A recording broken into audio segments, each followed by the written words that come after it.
ये देखिएगा श्री शिव पुराण, गीता प्रेस गोरखपुर से प्रकाशित है।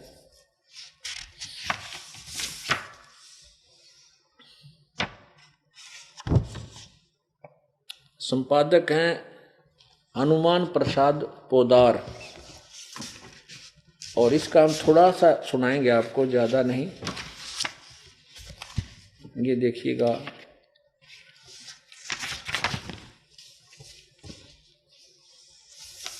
ये है रुद्र संहिता संक्षिप्त शिवपुराण 98 पृष्ठ, 98 पृष्ठ से शुरू करेंगे लास्ट से। अपने पुत्र नारद की यह बात सुनकर लोक पितामह ब्रह्मा वहां इस प्रकार बोले। रुद्र संहिता का यो 5वां अध्याय समाप्त हो गया, 6ठे में प्रवेश करते हैं। ब्रह्मा जी ने कहा, ब्रह्मन देव श्रोमणे, तुम सदा समस्त जगत के उपकार में लगे रहते हो। तुमने लोगों के हित की कामना से बहुत उत्तम बात पूछी है।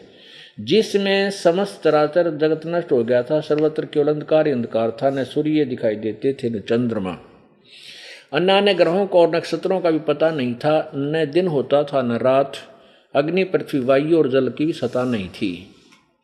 उसमें तत्सद ब्रह्म, इस श्रुति में जो सत सुना जाता है एकमात्र वही शेष था।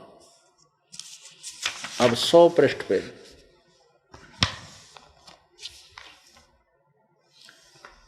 जिस परब्रह्म के विषय में ज्ञान और ज्ञान से पूर्ण उक्तियों द्वारा इस प्रकार विकल्प किए जाते हैं, उसने कुछ काल के बाद द्वितीय की इच्छा प्रकट की। उसके भीतर से एक से अनेक होने का संकल्प उदित हुआ। तब उस निराकार परमात्मा ने अपनी लीला शक्ति से अपने लिए मूर्ति की कल्पना की। जो वह मूर्ति रहित परब्रह्म है, उसी की मूर्ति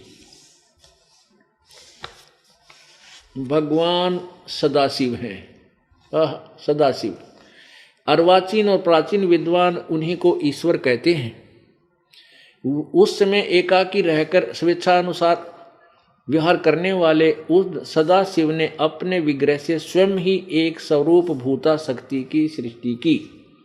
अपने शरीर से, अपने विग्रह माने शरीर से एक शक्ति यानी उस स्त्री की उत्पत्ति की वो निकाली, जो उनके अपने श्रीअंग से कभी अलग होने वाली नहीं थी।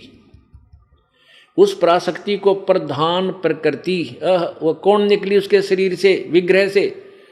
उस पराशक्ति को प्रधान प्रकृति गुणवती माया बुद्धि तत्व की जननी विकार रहित बताया गया है।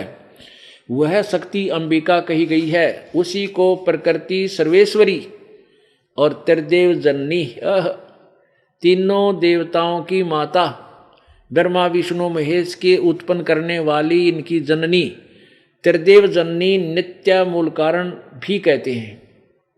सदाशिव द्वारा प्रकट की गई, ये काल को सदाशिव कहते हैं। प्रकट की गई उस शक्ति की 8 भुजाएं हैं। हो गया स्पष्ट? ये काल के शरीर से निकली है दुर्गा। यहां देखो, नाना प्रकार के आभूषण उसके श्रृंगों की शोभा बढ़ाते हैं। वह देवी नाना प्रकार की गतियों से संपन्न है और अनेक प्रकार के अस्त्र शस्त्र धारण करती है ना दुर्गा? एकाकिनी होने पर वह माया संयोग वसात अनेक हो जाती है, क्योंकि इसी ने आगे 3 रूप धारण किए, सावित्री, पार्वती और लक्ष्मी का। वे जो सदाशिव हैं उन्हें परम पुरुष, ईश्वर, शिव, शंभु और महेश्वर कहते हैं। वे अपने सारे अंगों पर, रुद्र संहिता का 6ठा अध्याय पढ़ रहे हैं, वे अपने सारे अंगों में भस्म रमाए रहते हैं। उन काल रूपी ब्रह्म ने, काल रूपी ब्रह्म कहो, काल कहो, ब्रह्म कहो, ज्योति निरंजन को, उन सदाशिव कहो, महाशिव कहो, उन काल रूपी ब्रह्म ने एक ही समय शक्ति के साथ, नाथ नहीं है, गलत प्रिंट है, शक्ति के साथ यानी दुर्गा के साथ शिवलोक नामक क्षेत्र का निर्माण किया था। उस उत्तम क्षेत्र को ही काशी कहते हैं।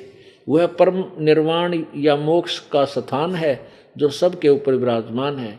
वे प्रिया और प्रियतम यानी पति पत्नी रूप में शक्ति और शिव, दुर्गा और ये काल, जो परमानंद स्वरूप हैं, उस मनोरम क्षेत्र में नित्य निवास करते हैं। काशी पूरी परमानंद रूपणी है। मुने शिव और शिवा ने यानी काल और दुर्गा ने प्रलय रोग काल में भी कभी उस क्षेत्र को अपने सानिध्य से मुक्त नहीं किया। आगे देखो, देवर से एक समय उस आनंद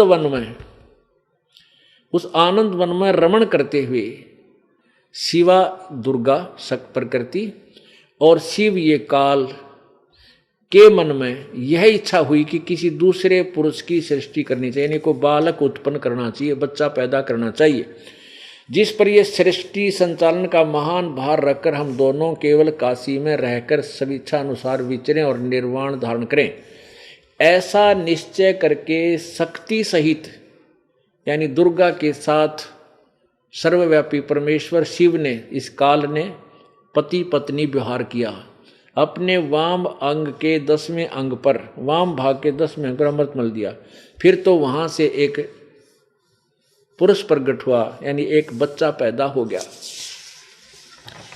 अब देखिए 102 पृष्ठ पे, 100 पे हमने पढ़ा। अब ज्यादा ना कह के हम इतना ही सुनाएंगे। उस काल ने कहा, शिव ने कहा, वत्स व्यापक होने के कारण तुम्हारा विष्णु नाम विख्यात हुआ। तेरा नाम विष्णु धर दिया। दुर्गा और काल से जो उत्पन्न हुआ ये पुत्र निरंजन से, उसका नाम विष्णु रख दिया। अब ब्रह्मा जी बता रहे हैं, आगे देखो, ये 6वां अध्याय समाप्त हो गया रुद्र संहिता का। ये रुद्र संहिता का 6वां अध्याय समाप्त हुआ। अब यह 7वां शुरू होता है 103 पृष्ठ पे। ब्रह्मा जी कहते हैं देवर से, तत्पश्चात कल्याणकारी परमेश्वर शाम सदाशिव ने पूर्ववत प्रयत्न करके जैसे विष्णु उत्पन्न की पैदा किया था, मुझे भी अपने दैन्य अंग से उत्पन्न कर दिया। बस गढ़ा नहीं पढ़ते, इतना बतेरा। अब यहाँ 2 तो उत्पन्न हो गए, ब्रह्मा और विष्णु, काल और दुर्गा से, क्योंकि ये शिव पुराण है और ये काल शिव रूप में होता है, उसकी महिमा शिव पुराण में लिखी जाती है शिव रूप से। अब ये सिद्ध करना है कि इससे अलग, इस काल से न्यारे ब्रह्मा विष्णु महेश और हैं, तब आपको विश्वास होगा कि सचमुच ये काल अलग है और ब्रह्मा विष्णु महेश इसके पुत्र हैं। अब देखो 110 पृष्ठ पे, ये रुद्र संहिता का 9वां अध्याय, ये रुद्र संहिता का 9वां अध्याय 110 पृष्ठ पे। इसमें क्या कहा कि इस प्रकार ब्रह्मा विष्णु और रुद्र इन 3 देवताओं में गुण हैं और परंतु शिव गुणातीत माने, यानी इस शिव जो है यू काल है, सदाशिव को हो, यो ब्रह्मा विष्णु और महेश यानी रुद्र से अलग है। अब फिर आ जाए यहाँ पर, ये देखना, ये 86 पृष्ठ पे क्या कहा कि हमने सुना है कि भगवान शिव शीघ्र प्रसन्न हो जाते हैं, वे महान दयालु हैं, इसलिए अपने भक्तों का कष्ट नहीं देख सकते। ब्रह्मा विष्णु और महेश ये 3 देवता शिव के ही अंग से उत्पन्न हुए हैं। अब ये बात ये क्लियर करना चाहता है दास के जो ये काल है, ये ब्रह्मा विष्णु महेश से अलग है। अब और क्लियर आपके सुनिश्चित दिखाते हैं। इस काल ने क्या कहा है ये देखिएगा, ब्रह्म ने, यही शिव पुराण विद्वेश्वर संहिता और संक्षिप्त शिव पुराण पृष्ठ 26 पे, यहाँ ज़्यादा ना पढ़ के थोड़ा सा कहेंगे। ये काल क्या कहता है ब्रह्मा और विष्णु को, पुत्रों तुम दोनों ने तपस्या करके प्रसन्न हुए मुझ परमेश्वर से सृष्टि और सतिथि नामक 2 कृत प्राप्त किए हैं। ये दोनों तुम्हें बहुत प्रिय हैं। इसी प्रकार मेरी विभूति स्वरूप रुद्र और महेश्वर में 2 अन्य उत्तम करते हैं, संहार और तिरोभाव, मुझसे प्राप्त किए।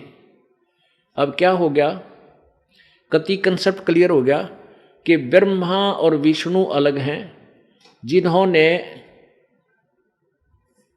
ये 2 कृत, सृष्टि का तो ब्रह्मा को, सतिथि विष्णु को प्राप्त, क्योंकि ये पीछे से चलता आ रहा है। ये देखो 25 पृष्ठ से स्पष्ट है, ब्रह्मा विष्णु महेश से वार्ता हो रही है काल की। ये देखो यहाँ पर 25 पृष्ठ पे नीचे, ब्रह्मा और विष्णु ने पूछा, प्रभु सृष्टि आदि 5 कर्तों के लक्षण क्या हैं, यह हमें बताइए। अब ब्रह्मा विष्णु ने पूछा इनके विषय में यहाँ 26 में बता रहा है कि पुत्रो बेटो तुम दोनों ने तपस्या करके प्रसन्न हुए मुझ परमेश्वर से सृष्टि और सतिथि नामक 2 कृत प्राप्त किए हैं। इसी प्रकार रुद्र और महेश्वर ने 2 अन्य कृत संहार और त्रिभाव प्राप्त बुद्ध से प्राप्त किए। इससे क्या सिद्ध हो गया? कति कंसेप्ट क्लियर हो गया कि ब्रह्मा विष्णु महेश अलग है और रुद्र भी ये अलग है, और ये काल ज्योति निरंजन ये अलग है, और रजगुण ब्रह्मा है, सतगुण विष्णु, तमगुण शिव जी, ये पवित्र पुराण ने स्पष्ट कर